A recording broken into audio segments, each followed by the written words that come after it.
Very good afternoon to all of you. Sustainability, innovation, inclusiveness, and policing. Probably they don't go together.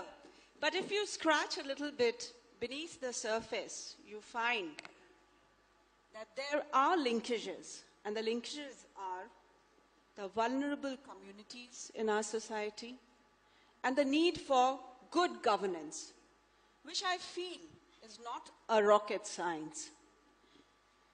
In a society which is high on patriarchy, where we have the subcultures of silence and victim blaming, where the law enforcement officers are often blamed for their apathy to these vulnerable communities, where the largely invisible crimes of domestic violence, child abuse, and human trafficking is occurring. With a small, dedicated team, I'm trying to put into place policing practices which are a paradigm shift from what we have been doing. Because the police has been trained to do coercive policing. What is needed in today's society for sustainability and inclusiveness is a kind of proactive community policing where you try to involve people, where you try to bring on board the various stakeholders and then try to give relief to people who are looking up to you. And this is exactly what we've been trying to do. We have, for the first time, put into practice the concept of the 3 Ps. We've brought on board civil society members, and we have developed programs which increase the accessibility of women to the criminal justice system. We have leveraged ICT, and we have also put a very strong human component in place. I'm an Indian Police Service officer working in UP, also known as Uttar Pradesh, which is the size of Brazil, which has over 200 million people, half of whom are women.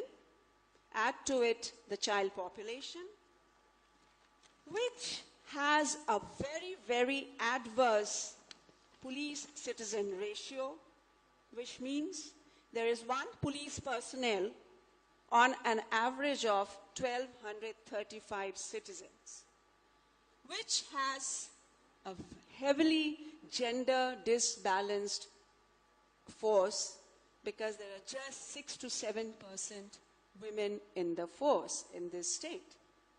So here we are trying to put into place practices, good practices, which change the mindset of the police personnel.